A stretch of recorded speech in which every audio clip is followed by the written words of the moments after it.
What widely accepted life hack is actually terrible advice. I've seen it said by a few younger people that one should turn their hazard lights on when driving on the highway because it makes them more visible. Don't do this. On top of no longer being able to use the turning signals, some cars will not turn on brake lights when the hazards are on, which on the highway, it's extremely dangerous. Plus, nobody knows why the hazards are on, adding more chaos to highway driving. Just follow basic highway etiquette. You don't need to invent new rules of the road that only you are aware of. Well, I only turn my hazards on if I'm in general distress or driving through an incredibly torrential downpour of rain. Story 2. Start Botox and filler young. It's preventive. It actually ages you faster. You start using different muscles in the face to smile, etc., and you will start getting wrinkles under your eyes or nose, which you wouldn't have gotten until much later. Filler microscopically stretches the skin. It also doesn't fully dissolve like they said it would, so it actually will migrate to different pockets in the face, leaving your face looking puffy and lumpy. Too many actives and lasers will thin the skin, also making you appear much older. Story 3. Pretty much anything telling you that frolicking in nature is a replacement for medication, your diabetes, your cancer, your bipolar disorder aren't going to stop being a thing because some blonde white woman talking about raw vegan diets and chakras tells you it will. It is important to get out once in a while, certainly do that, but do it while taking your meds. However, it's dangerous advice from dangerous grifters and idiots to tell you to get off your meds. Story 4. They charge more for weddings, tell the venue it's for a family reunion, not a wedding. Guys, do not do this. First of all, it's fraud. Don't start your married life with fraud. Second, this will not go the way you think it will. These are event professionals. Part of their job is having a keen sense of people. They know how people act before weddings versus before a reunion or a birthday. They understand this stuff way more than you do. They're not stupid. You are trying to fool them. Some venues will straight up cancel your wedding the day of without notice if they discover you lied to them and breached the contract. Also, stop assuming a wedding is just price gouging. You don't hire photographers very often and ask them to give you customized photo albums, do you? A tiered cake that serves 100 people and has to be secured in a van and driven to a catering hall is going to cost more than other cakes. This is common sense. A wedding is more work for the venue, more liability on the venue, and you think that calling it a birthday party or a family reunion is somehow going to circumvent that for the same level of service? It won't. Story 5. Breakfast is the most important meal of the day. Eat breakfast to kickstart your metabolism, especially when given as weight loss advice. Besides the obvious fact that the last thing a person who is trying to lose weight needs is being told to eat one more meal per day than they already do, skipping breakfast and eating only lunch and dinner, say at noon and 8 p.m., simply results in a 16 to 8 intermittent fasting schedule, which is equally as effective for weight loss as dividing the same total calories into 3 meals. Also, metabolism kickstarts are just not a thing. Eating breakfast will not make your body require more energy per hour for the rest of the day, which would have to happen for that additional caloric intake to result in a net calorie expenditure. Story 6. Any cool trick to outsmart the legal system is crap. If you know someone whose one cool trick worked, it's because they just accidentally walked backwards into following the actual rules. There is no magic system overturning trick that renders lawyers and judges helpless to move against you. Please understand that the legal system was created by centuries of the most pedantic, stubborn people in society arguing and trying to get one over on their opponents over the last several hundred years. If there ever was a loophole, it would be closed by now. If you think there's a new loophole because your situation is different and it's the modern era, I promise you that the hundreds of lawyers arguing cases just like yours every day in your exact region have thought of that and tried it. If you have a legal matter and you want it to go well, either hire a lawyer or read the pertinent procedural rules yourself and then follow them.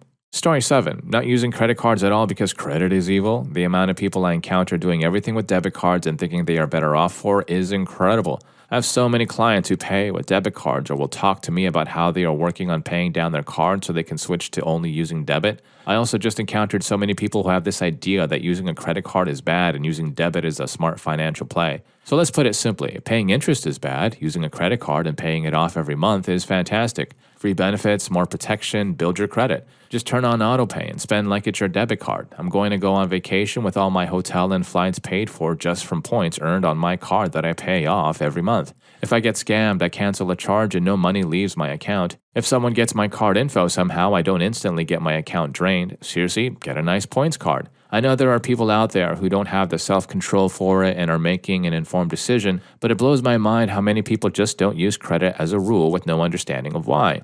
Story 8. If you're stressed out, start writing a journal each day. I went through a period during COVID where I was extremely stressed and anxious all the time, as I'm sure a lot of people were, and a friend went to me and said, "Why don't you try journaling to get your thoughts out?" I tried it for about 3 weeks, but I couldn't stay on top of it and then kept thinking, I forgot to do Friday's page, or Wednesdays wasn't talking about my feelings enough for it to be useful. In short, it stressed me out more than it did without. It may be just personal preference, but it was horrendous advice for someone like me.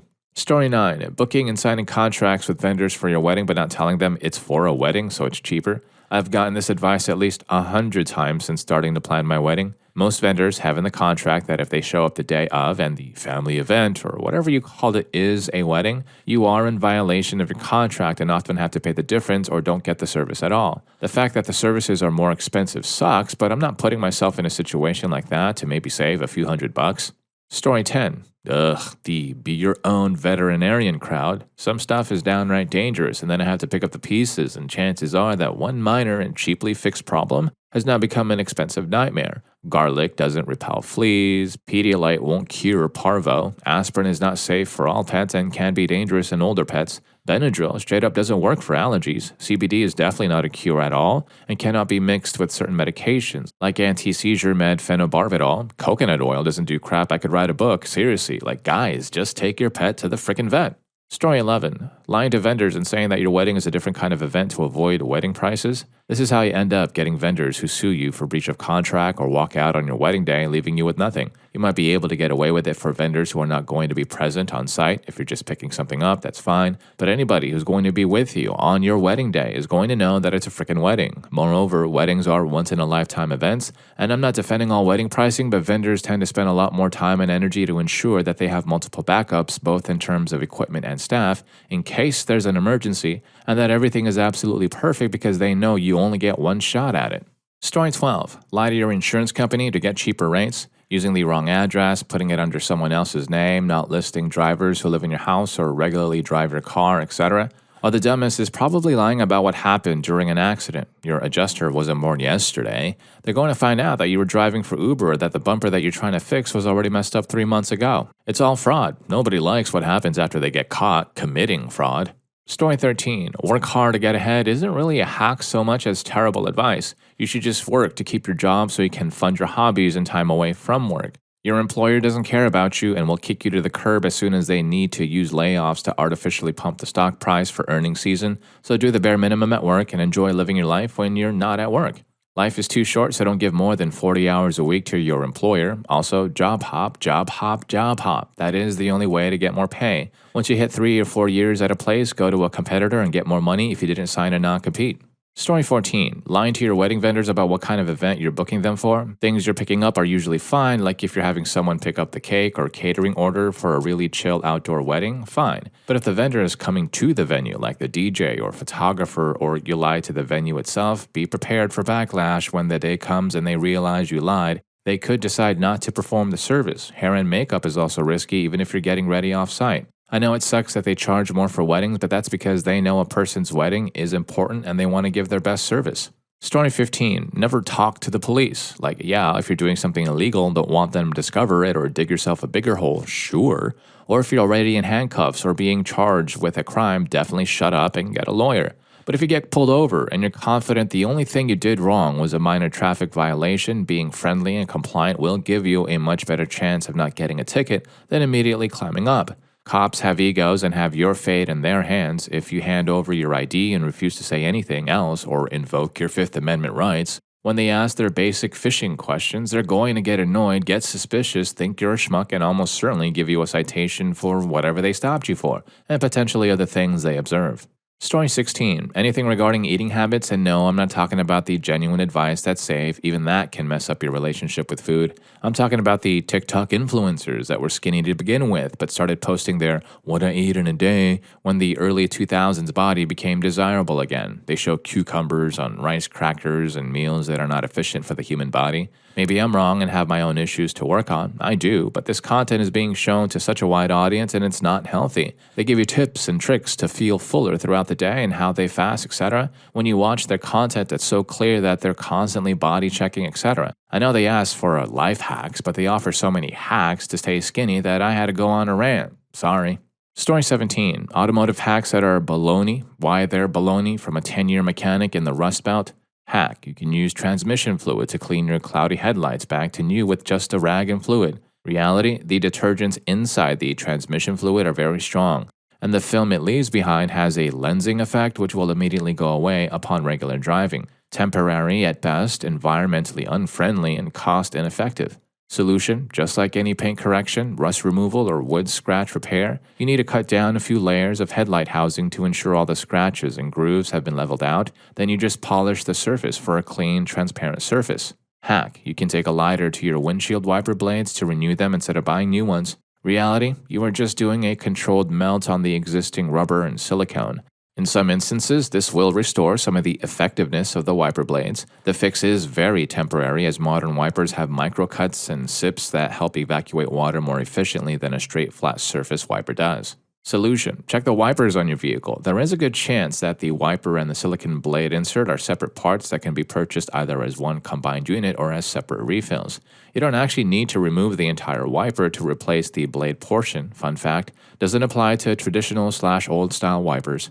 Hack: you should idle your car in the morning to warm it up before driving. That way you don't have to sit in a cold car waiting for it to warm up. Reality: you should let your vehicle idle for 15 to 30 seconds after startup and then proceed to driving. Excessive idling is actually worse for your engine in the long run because oil pressure is generated in a linear relationship to RPM, meaning as RPM goes up, oil pressure goes up too. When you're idling, it is at its lowest, meaning that it is providing the least amount of lubrication for the bearings and journals than any other time. Solution: idle for 15 to 30 seconds after startup, then maintain less than 3000 RPM while driving until the blue thermostat, sometimes looks like a blue key in water, light turns off. Once off, you are safe to resume normal driving. Also, the car will heat up faster this way and be exposed to less risk of thermal expansion related wear and tear due to less overall time spent exposed to dynamic temperatures. Story 18. I would say on a wound or sting marks. This is only in movies, and you'd hope someone takes substances so you don't feel much when makes more venom be released. That's if you don't get some kind of infection, because is not sterile, even children's is, whatever some say. Other examples include ironing clothes with hair straighteners, a spoon on a pot to fight foaming, beating on a motor starter, jump-starting a car with both ends hooked to positive-negative instead of a car body metal point, storing batteries in the fridge, ignoring the pain has no gain. Trust me, olive and motor oil as sunscreen and other misunderstood DIY skincare or remedies from household stuff, and using nail polish as a fix for keys, locks, or chips, which reminds me to tell you not to shoot locks or lockets because it doesn't work and will make some weird mess, ricochet, or render the lock unlockable. Story 19. I recently saw a life tip on Reddit where somebody suggested that instead of apologizing, you should say thank you. So instead of sorry, I'm late, say thanks for waiting. I live in LA where punctuality is almost looked down upon. I much prefer sorry. Acknowledge it was not cool to make somebody wait for you for 15, 30, or even 60 minutes. I was trying to think of a situation where a thank you for would actually be the better way to go when sorry was even considered because, maybe you did somebody dirty to some extent. Thank you for not being mad I crashed your car. Thank you for understanding I can't pay rent on time. Maybe say sorry first, then thank them if they show a willingness to forgive. Story 20. Constantly job hopping. Not necessarily terrible advice, but it takes some careful consideration and being very aware of nuance. I have many friends who hopped at the first opportunity every time, and they've slowly been given fewer and fewer opportunities as time goes on. One of them mentioned that their frequent job hops was the first thing an interviewer asked them about after they got laid off, and was probably a factor in why they didn't land that job either. It can be an easy way to lock in promotions and salary gains, but it's also very easy to come across as unreliable. You have to find a balance. Story 21. Moving in silence isn't entirely terrible advice, but if you aren't mindful of those who require impressing and demonstration, your work is likely to be overlooked, undervalued, and taken for granted. Trying too hard to follow that axiom ruined my last relationship, and while we're relatively friendly now, she literally can't see what I was doing until she had left and was on her own. Bills, investments, cooking, miscellaneous life maintenance, headaches she never had to deal with. Story 22. I don't even know where to begin with this thread. I've heard way too much of this esoteric guruism over my life, and I'm pretty sick of it actually. I'm really tired of the people around me giving me advice while refusing to do things for me and invite me to places. When I want to be initiated to parties, all I get is, if you follow my advice, you will get invited to parties, but stay far away from my parties. This idea of monk mode is terrible advice. These internet gurus have this idea that men are supposed to pretend to be monks by spending their time indoors on the computer, lifting weights, studying philosophy, and refusing to spend time with others. And then, after they are done pretending to be an internet monk, poof, all of a sudden a bunch of attractive women will swipe right on them on Tinder. Story 23. Most life hacks are just cons people use to exploit others for financial gain. The real life hack is routine, work ethic, self-reflection, and doing the non-sexy things in life that benefit you. Meal prepping, working out, finding healthy hobbies, doing creative things, being compassionate to people, learning strong, mindful boundaries, etc. I turned my life around when I stopped making time for my escapist behavior, got sober, reevaluated my behaviors, was more mindful who I made space for in my life. Life can get better, just gotta put the work in. Story 24. That changing your routine so you wake up extra early every day and go to the gym minimum 4 times a week is going to give you the time and energy you need to succeed. It is okay to not be super efficient and highly productive with your time and energy on the daily. That type of 5 a.m. club plus gym works for some people. I thought there was something wrong with me because I could not keep up with the suggestions from doctors and therapists about how to improve my life. I failed over and over again, trying all different ways to just manage basic adult routines without cycles of crashing out and mood changes. Fast forward through that 15 years of chaos, and it turns out I am autistic and my immune system is extra sensitive, so I actually need less to do and more time to rest. I already struggle with the simplest daily task, but everyone just saw someone who could be capable of doing better if they just tried X, Y, and Z.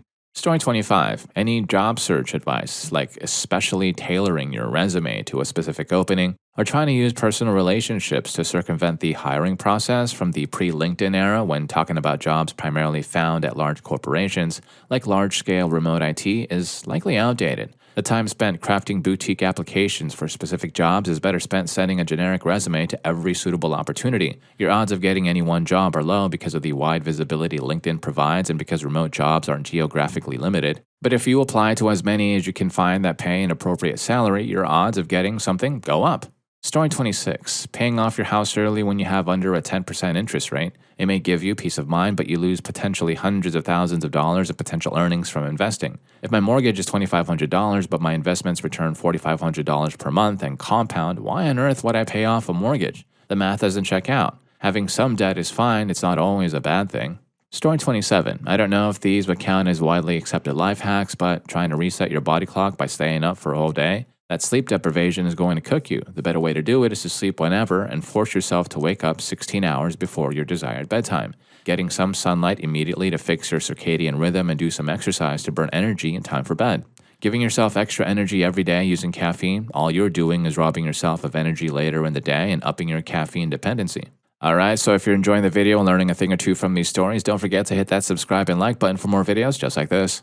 Story 28. When people post about making their own clothes, washing detergent, just buy these 4 products, a bucket and a mixer for a drill, etc. Grate these soap bars, mix with these powders, cook in a pot with water, then add to the bucket with more water, then mix with more water to 5 gallons, and then end up with 5 gallons of terrible quote-unquote detergent that will gunk up your clothes, break your washer, and probably give you rashes since your clothes are full of that stuff.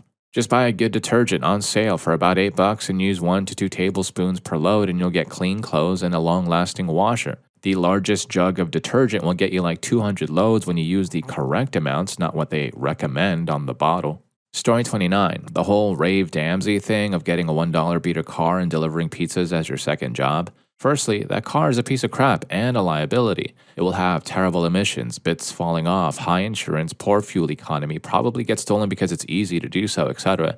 It will leave you stranded with huge bills and you'll get fired from the pizza place. Secondly, that extra work is going to create a tax issue alongside likely causing you to burn out and develop some kind of health issue. And in the US, that can be hugely expensive. Don't get a second job. Try to get a better paid first job. Story 30. I'm not sure about the rest of the world, but in academia, you shouldn't always be looking for programming or apps to handle everything. Whenever I need to randomize orders, a task that happens more often than you'd think, for example, I shake a box of papers with numbers on them and pull out the first number, the second number, and so on. I keep a stack of numbered bits of cardboard for just that purpose. Paper calendars are a lot faster in most cases than scheduling software. I love using computers, but they're damned inefficient for a lot of things. In the real world, cash is a lot faster than electronic payment in most cases where I live, and it doesn't need batteries and cannot be traced. I'm not targeted with ads if I spend 100 yen on a drink. Story 31. Decanting is usually terrible. Looks pretty on social media, but most people I know who put everything into a new container right after the store usually seem a lot more stressed about shopping. Often overeat or undereat because they don't read the serving sizes as they threw the nutrition facts out. They also have a harder time cooking for people with allergies because if you ask them if something has peanuts or milk or may have had contact with them at the facility, they will be like, I don't know. Story 32. Using different credit cards for points for most people. Most are only very lucrative for things like restaurants or travel, and if you're spending a massive amount on those things, you likely don't need the cash back. Redeeming points rather than cash back gets super complicated. There's just no way that keeping track of what to buy with each of your 7 credit cards is worth a percentage increase in yield. Furthermore, the promise of rewards generates a subconscious desire to spend more. Buying something you don't need for the few percentage points back is not frugal. Story 33. I don't know if it's the most overrated, but for me it was shaving cream. I was using an expensive shaving cream, but when I retired I began to look for things to save money on. I thought that shaving cream was probably cheap to make, so I looked at a couple of videos and websites. It might be cheaper, but who has mango butter, coconut oil, Castile soap, and jojoba oil laying around? Then once you cook it, whip it with a blender and put it in a jar. You have to be careful to not get water in it or scoop it out of the jar with your fingers. Otherwise, you might get harmful bacteria growing in it. So I just switched to Barbasol. Works fine. Story 34. Pretending like your time is worthless, whatever it is. If you take extra time to do a task to save a few bucks, do the math. Odds are you would use less time at work making up those few bucks. Time is literally the most valuable thing any of us ever have, and no amount of money will ever buy you another second. And you can't take money with you. So yeah, I'm a hire maid, buy the store brand detergent, ignore coupons, have my groceries delivered. It's $10 and saves me like an hour. Come on, people. I'm not going to fold my clothes except the nice ones that go on hangers anyways, and I'm not doing some asinine DIY crap. Think of your time as just another currency. You trade it for money at your job. It's up to you if you think your time is worth it. If you are doing an activity, imagine how much you make per hour at work. Is this activity netting you more or less than that? Are you enjoying it enough that it's worth an hour or whatever of work? Food for thought. Story 35. I looked into making my own butter as it was being made out to be a cheaper alternative. Cheaper, it is not. Selling clothes secondhand. People don't factor in the time spent photographing, editing, ironing, dealing with prospective buyers and idiots, packing, posting, protecting yourself from scams, dealing with false returns if you get unlucky. I have largely given up on selling unless I know the item is going to fetch me more than 50 pounds. The last time I did it seriously, I was living in poverty and needed to find money to eat. Now I can afford not to. I just donate. The time saved means more to me. Story 36. Here's the best way to fold a fitted sheet. Why? I use one fitted sheet. Every week I take the sheet off to wash it, and during that time I simply deal with my bed being unmade for a couple of hours. I haven't folded a fitted sheet in like 10 years. Multiple beds, one fitted sheet per bed. You do not need 15 fitted sheets taking up space in your house. Exception, children. Kids wet the bed, and in that case, fine. Ball up an extra twin-size fitted sheet in the linen closet, but you still don't need 15 of them. Story 37. Making your own stuff, unless it's a hobby, you're wasting so much time making it that the cost is way higher versus simply buying it. There is a reason economies of scale are impossible to compete with. Unless you've got it as a hobby and just are interested in the thing for the sake of it and enjoy doing it, you tend to just be taking the most important thing you have, time, and using it to save you barely any money. Time is always more valuable than money. Money can save you time, but if you are dedicating your time to saving money, you've got the formula backwards and you're just going to have less time to enjoy your life overall. Sadly, I also include cooking at home for yourself here. People say it's a great thing, but if I can basically get someone in 15 minutes that would have taken more than an hour or more, that's a lot of net effective added time in my life that I can use to grow in other ways. I love cooking for potluck because of the happiness multiplier of making something delicious for more than yourself, but just for me, nah. And you end up enjoying food less because you tend to make more than you need and keep eating the same thing over and over at a time. The cost to maintain a stock kitchen, the rising cost of grocery prices versus buying a prepared meal just keeps getting smaller. Restaurants perfectly set themselves up to produce food for cheaper than you can alone. It takes them less time and less resources to produce the same meal. Imagine all the time saved that you could have gone to learning to paint or bring joy to your life. If you can get joy from these acts, sure, but I don't personally get joy from cooking for myself unless I'm making something niche I can't get locally.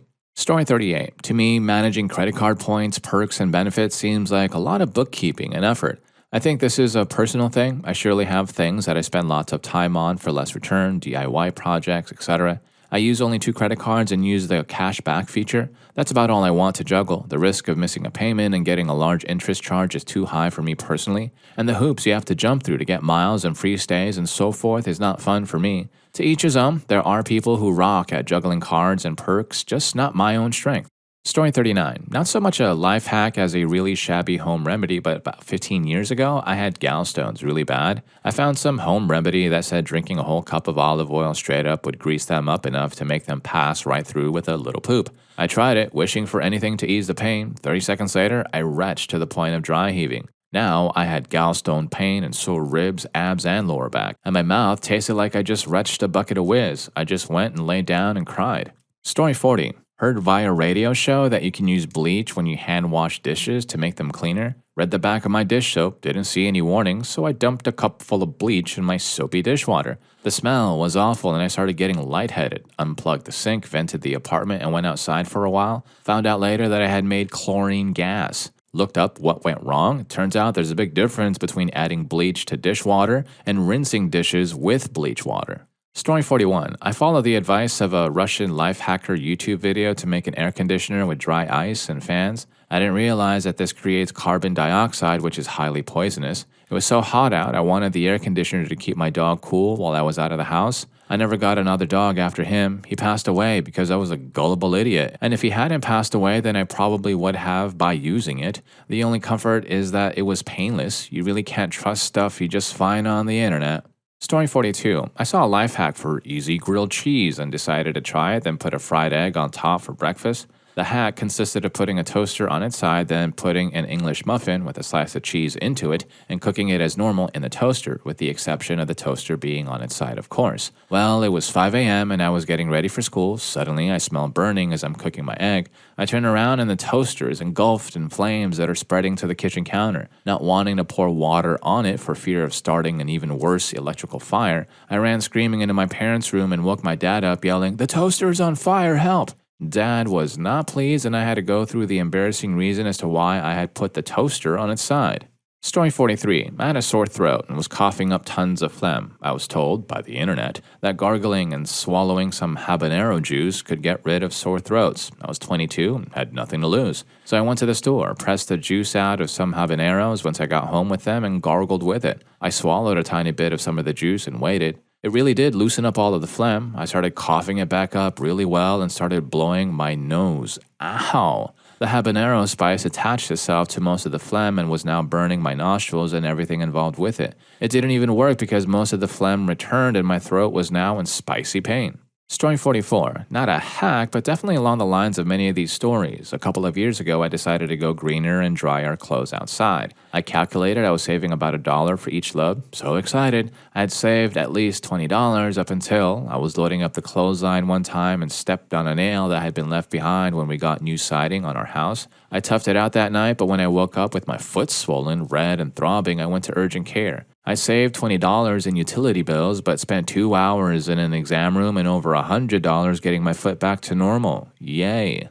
Story 45. My brother, whom I love very dearly, blows onto the butt end of his cigarettes and has for years. Why, you ask? Because he was once told that the filter is made of some form of fiberglass, and when they cut it, there are sharp ends left in it, and when you first inhale, they can cause damage to your lungs, so he blows on the ends of his cigarettes before he smokes them, to protect his lungs.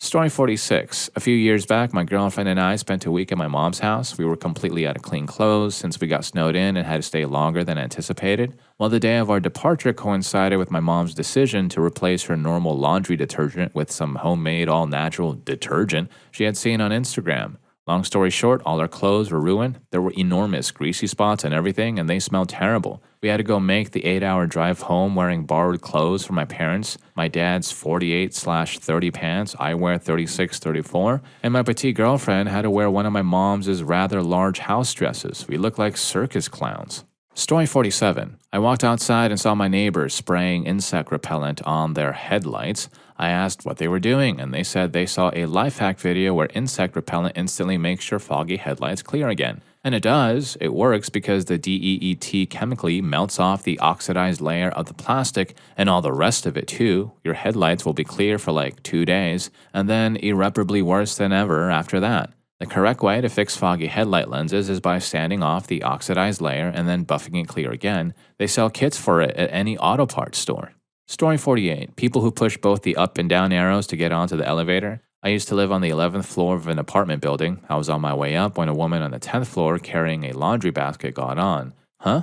Odd. I guess she is going to visit a neighbor. When I get to my floor and she didn't follow me, I realized that she probably headed to the laundry room. I guess she pressed the up arrow and the down arrow because she felt like it would get her there faster. No, that's stupid. It gets you onto the elevator faster, but it just slows down everyone's trip, yours included. The world is turning into a cesspool of idiots.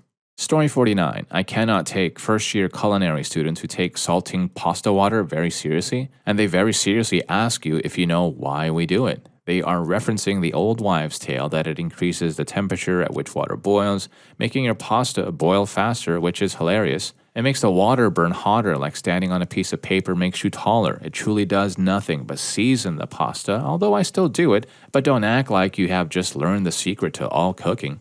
Story 50. This is super specific to where I work, but it makes me laugh. One of the positions is time rated. You get paid for X hours of work each day. If you finish it in less time, you go home, but still get paid for the whole thing. One of the women I work with comes in an hour early every single day, flies through her work poorly so she can get home an hour early because then she's making extra money for free. No amount of explaining to her that she's working the same amount of time or that it's not extra money if she just goes home and watches TV all night will convince her. She is 100% confident that she's hacked the system.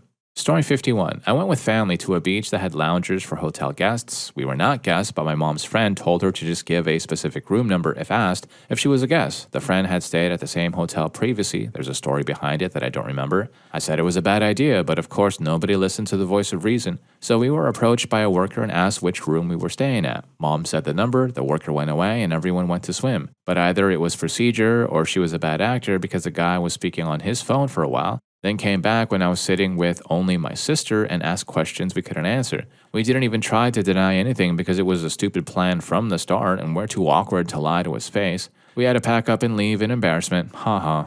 Story 52. When I learned that my ex-boyfriend's dad had passed away in an accident, I was wavering on whether to go to the funeral. It had been a hard breakup for me and we hadn't talked in 2 years, but we had been best friends before we dated. I didn't want to make things weird by showing up out of the blue. My mom said, don't go, no one expects you to, don't miss work. I called into work and went anyway. I'll never forget the way my ex's face lit up and we just hugged so hard. We didn't go back to being besties again or anything after that, and maybe every 5 years or so we might run into each other. That's not important. The important thing is, always go to the funeral when you can. It means a lot to someone at probably one of the worst times in their lives. Story 53. I could probably fill a book with all the bad advice I've been given, just some ones I can recall off the top of my head right now. Don't waste your time trying to stay healthy because you're just going to pass away anyway. Dude, if you don't smoke grass, you're basically just wasting your life. Man, college is for partying, not studying. Yes, they were 100% serious. No woman is ever going to want to sleep with a guy who reads Lord of the Rings. Listen, man, every woman you meet secretly wants to sleep with you. They'll never say it, but they do. That's why you gotta hit on all of them. If the girl you want is with another man, just kick his butt to show her that you're more of a man than him and she'll want to be with you instead. Nobody will ever want to be friends with a guy who doesn't drink. Also, a story. I majored in English in college, which my family was surprisingly supportive of, at least up until about 2 months before I graduated, when my parents called to tell me that majoring in English was a mistake and I needed to see about changing my major to geology and hold off on graduation. If they'd said that to me in my first year of college, I probably would have seriously considered switching, but 2 months before graduation is not the time to bring that up. Story 54. When I was a teenager, I decided to open up to my doctor about how I had been feeling depressed lately. I was hoping maybe he could give me some options to help me during this weird period of my life. He laughed at me and said, "Don't worry, you're not depressed, you're just a teenager." I felt humiliated and upset. This was a medical professional that was supposed to take my concerns seriously and give advice that would help me. I told my mom I wanted to switch doctors after that. It wasn't until after a couple of years of self-destructive behavior that I finally got up the courage to ask for help again and begin a better path. Story 55. To buy a townhouse rather than a detached residential home with a nice yard, which is what I wanted and could afford. The logic was that since I'm single, young, female, it'd be safer and also in a more hip neighborhood. Also, I wouldn't want to mow the lawn and take care of household maintenance. As for mowing the lawn, I could have just paid a kid to do it if I decided I really didn't want to, and I had to take care of plenty of indoor maintenance in the townhome anyway. And I don't care about being hip, all I really want is peace and quiet. As for the safer part, the guy in the home that I shared a wall with mine ended up losing his mind and kicked down my door because I didn't respect him and had aligned myself with the black people in the neighborhood. I barricaded myself in my room. When the cops finally showed up, the first question they asked was whether I had been romantically involved with him. His appearance was as rancid as his personality. Suffice to say, I had not, but it was a sweet job of blaming the victim. He continued to pester me, and since we were living right on top of each other, he knew all my comings and goings. This was back when the housing market was in the gutter, and I eventually decided to let it go into foreclosure. I lost over $100,000, my down payment plus mortgage principal paid to date, by the time it was all over, and my credit still hasn't fully recovered. When I think back on all of this, the part I'm most furious about is that I allowed myself to be steamrolled into making a huge financial and lifestyle decision that, deep down, I always knew was wrong for me. And if any of these stories got to you, here's more for you. YouTube thinks you're going to love this. I'll catch you in that video.